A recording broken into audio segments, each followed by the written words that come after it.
Billy back here, Broship of the Nerds. Today is episode 1 of Stay or Go, a new video series I'm doing where I watch a film that I own, or watch a film on streaming or theater, and tell you what I think about it. Now, in this case, it's going to be when I own them, I will watch a movie or a show and tell you if I keep it in the collection or if I get rid of it, because I'm at that point in the collection, 600 plus titles. I need to decide what really belongs in my collection, what I need to give to friends or family or donate to a local store. So, as you can see behind me, Beetlejuice.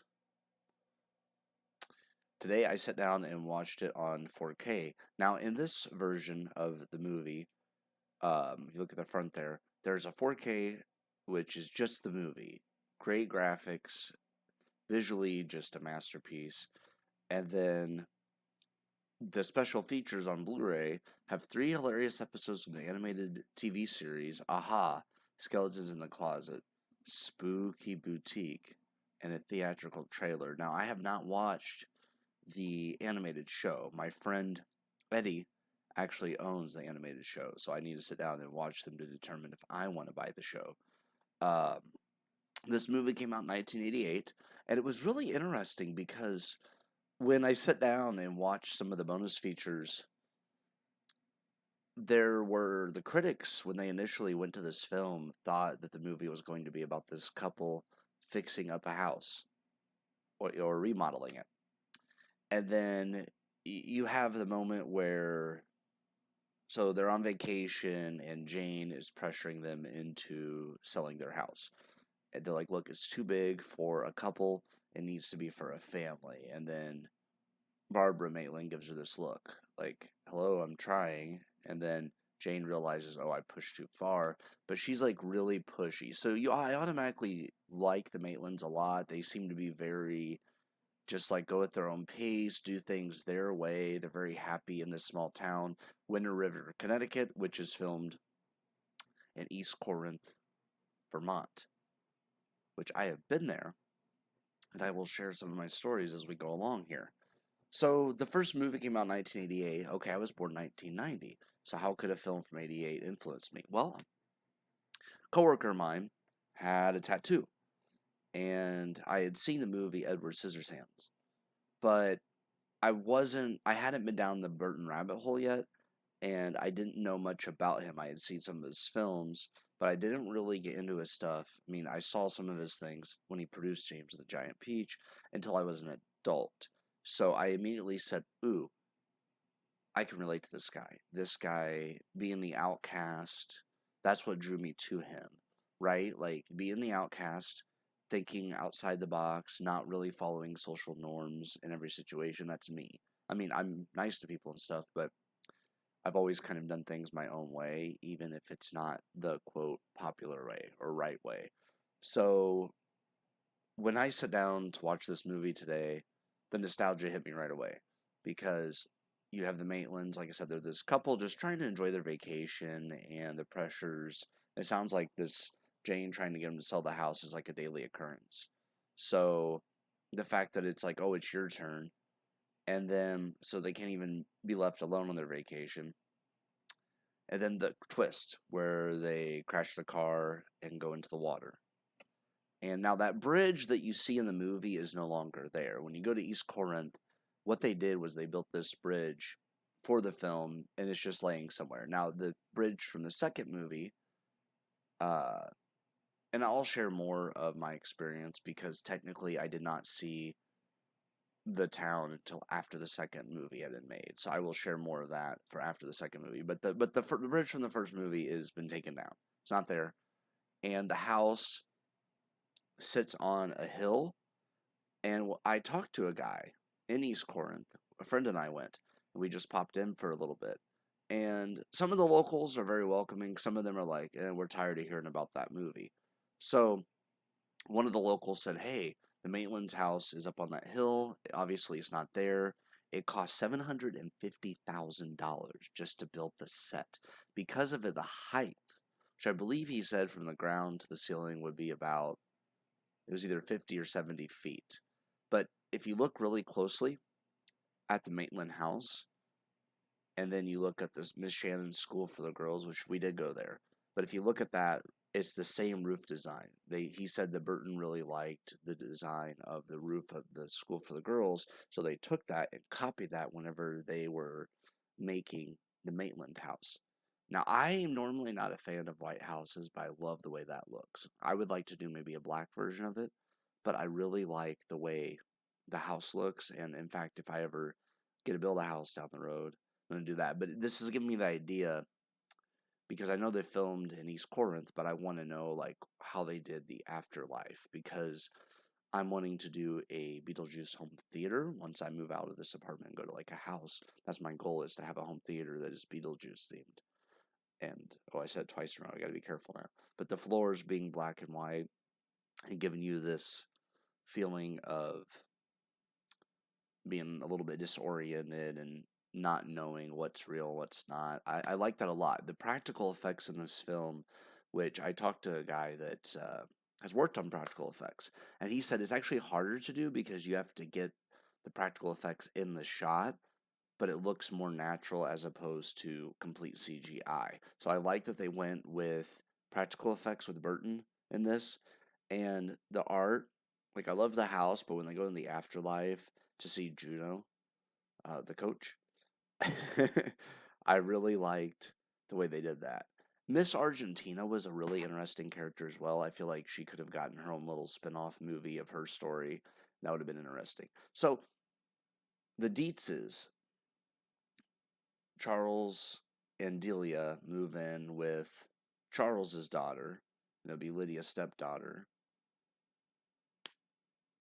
I blanked for a second. Lydia. She comes in and she's dressed in all black, and she's like, the ghost's like, oh, you can see us. Well, most people don't pay attention to the strange and unusual. I myself am strange and unusual. I love that quote. My friend Eddie and I use it all the time. So the movie, what I think about the film, it's well done, right? It's in the 80s before over reliance on CGI, where they use more practical effects and they had to be good actors. The table scene was actually not going to make the final cut, but Burton wanted it, and they thought it wasn't going to be popular. And it's probably one of the most beloved scenes in the film whenever they dance. And you could even visibly see Winona Ryder laughing, and they had to like cut out because they didn't want to show her breaking character too much. But it was hysterical watching those adults dance, and the way you have to do that as an actor is make it look like you're doing this out of your control. So the dancing, they're like freaking out, but then also, so being able to like do that is tough because you're having fun, but you have to make it look like that you're doing it outside of your own will. So that was really well shot. The town, I like it a lot. It's a nice, small, quiet town. There's like a gas station there. Um, you could buy like slices of pizza and stuff. There wasn't a restroom or anything there, and we didn't know there was a library there. So if we go back, or if I go back, I would like to go when they're open so I can look at the library. But there's like a local library, and then there was a facade created. So like the old hardware store, that is in shambles now, but they built a facade in front of it for the second one because I was trying to piece together what was where. And now, after going to the town the first time and hearing from one of the locals, I got to, and he helped with the second movie. He was actually helped with some of the things. He volunteered, but getting to hear some of the stories from locals, and then rewatching the first and second film, now I've been able to piece together where they shot, what they shot where. But some of the buildings were only in like one or two scenes. So like there's like a coffee shop in the second one, and then there's like the firehouse, and then you learn that was actually a house that they just built a facade. So that's really cool the way they did everything. It's a very small town. Like some of the locals are welcoming. Some of them just, I think, are over people asking about it. Like we went to the gas station and asked somebody there, and they're like, "Yeah, we're kind of tired of hearing about the movie." But then there was this other guy that was really enthusiastic. We were walking, and he like pulled up in his car, and he pointed at the bridge. Now the bridge where the Maitlands drowned, the water, at least now, isn't very high. So if they actually drowned the water might have been higher back then. It's a beautiful town, though. Of course, Michael Keaton as Beetlejuice. He is only in the film for a short time, right? Like you see the flyers and you see the TV ad, but he's only in the film very short time, and that was his idea, and he makes it count. When he shows up, it is over the top hilarious. The amount of coffee he would have had to have drank to gotten into that character, he would have had to have a lot of energy for those scenes. And this movie is just a feel good movie. I love it. I mean, yeah, it's about death and the afterlife, but I absolutely love it. And um, the movie is only 92 minutes. So, see, I forgot how short it was because I'm used to the runtime of the second one, but the first one's only 92 minutes. It was 1988 and it ended up being one of those hits where they didn't think it was going to be, but it became a hit. And I love being able to pick this off the shelf and owning it because when you open this, you'll see there is the Blu-ray with the sandworm, and there's the 4K with the sandworm's tail. So you have the head on the Blu-ray disc and the tail on the 4K. Now I haven't sat down to watch the bonus features yet. I may start doing that because with this series, I've told you guys I'm watching it, deciding if I'm keeping or getting rid of it. But then also, if I really want to be thorough, I could sit down and watch the bonus features on some of this stuff just so I can see everything the movies have to offer because it is nice to have bonus features. That's another reason why I like it. Although some streaming sites do put the bonus features up as well, it just depends.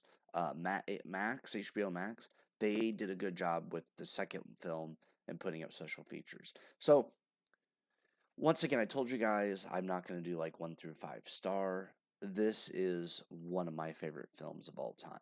As you could tell, I got the poster. I have various merchandise. I've started collecting Burton stuff in general.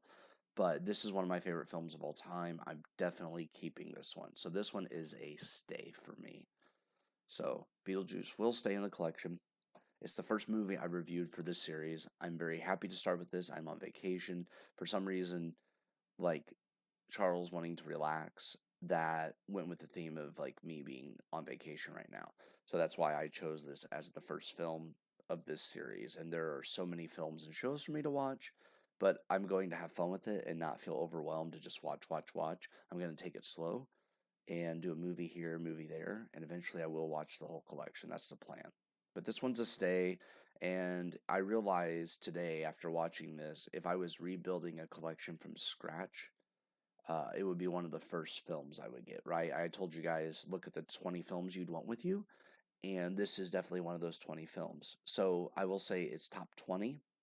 Now I won't do that with all films because I have a lot of favorites within different genres, but it's wacky, it's over the top. Um, Barbara and Adam Maitland dealing with their deaths and processing it and reading the handbook for the recently deceased. That was just awesome the way they did that. And then drawing the door, knocking 3 times, something simple that sounds like, yeah, this isn't going to work, and then it does work. I think because they kept it to practical, it was amazing. This is some of Burton's best work. I'm biased. I love Burton's movies. Even the ones they say are bad, I still enjoy for different reasons. But one of my goals once I started going down the Burton rabbit hole was I got to get his entire works, everything he's directed, and I want to get the stuff he's produced. So I do believe I own all the movies he has directed, but I still probably have some out there that he's produced. Uh, the small town vibe, the East Coast is very charming, and East Corinth does have a charm to it. So I'm very happy to say that I visited there, and I will be sharing more stories about East Corinth and my experience and love for the franchise that has been created here. But yeah, this one and the cover on this is incredible. You got the tombstone of Beetlejuice, and it just has great art. And on the back, of course, it has Lydia when she's doing the dance at the end on the stairs there.